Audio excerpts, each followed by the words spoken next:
সবাইকে অনুরোধ করছি, দয়া করে আমার উপর রেগে যাবেন না।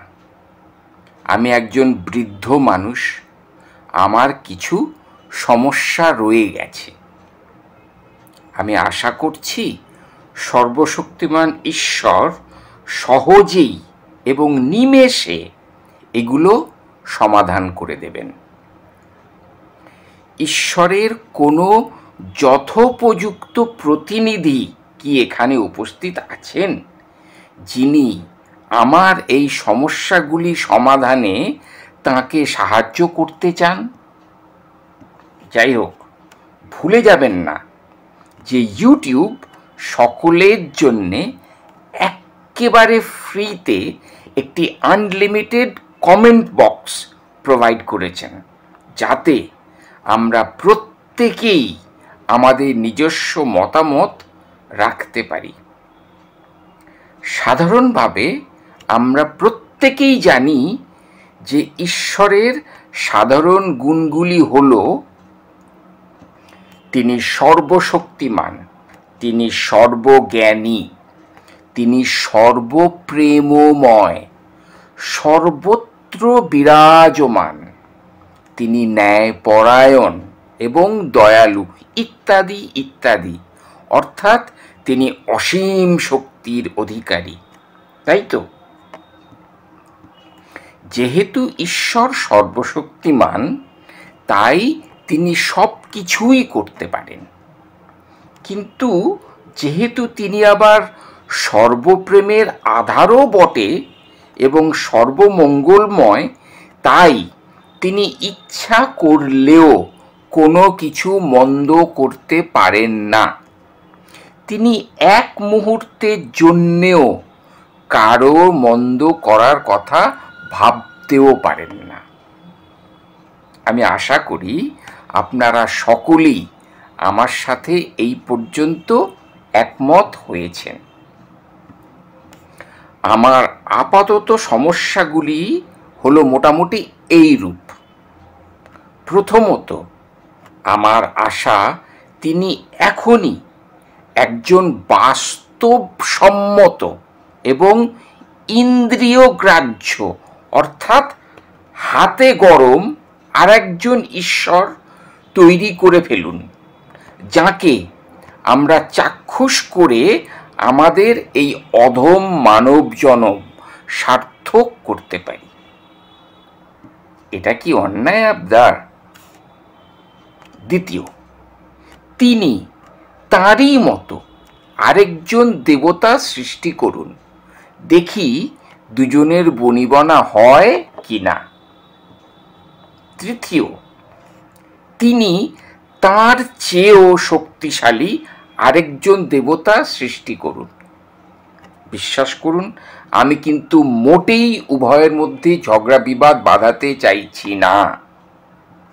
চতুর্থ, তিনি তাঁর অসীম দয়ার গুণে তাঁর সৃষ্ট প্রতিটি জীবকে চির অমর করে দিন, তাহলে আর মৃত্যু বলে কিছু থাকবে না।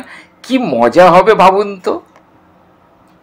পঞ্চম, তিনি সকল জীবের পেটের খিদে আজ থেকে চিরতরে বন্ধ করে দিন।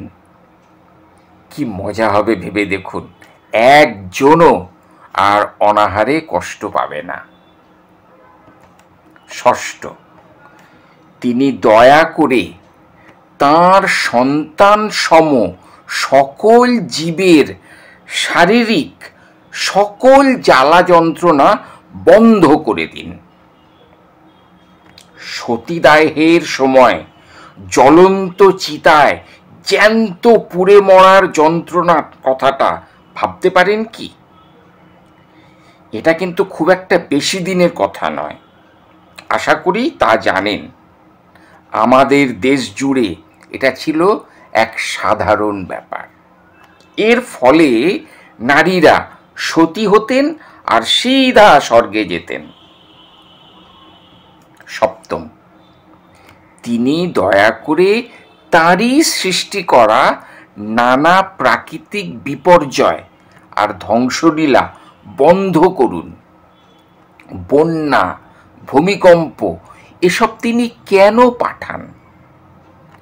সম্প্রতি তাঁরই পাঠানো করোনাটা মনে হয় তার কাছে উপরে তুলে নিয়েছেন, তবে ভয়টা এখনো থেকেই গেছে যে।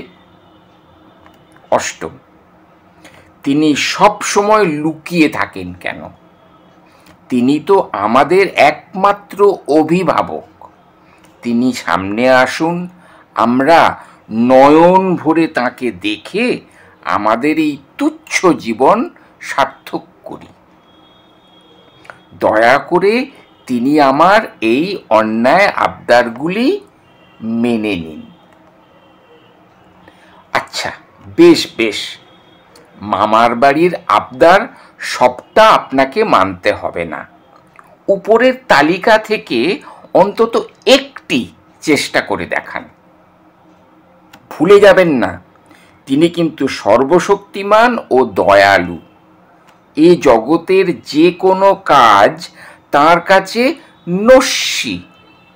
চুটকি বাজিয়ে নিমেষের মধ্যে তিনি সব কিছু করে ফেলতে পারেন।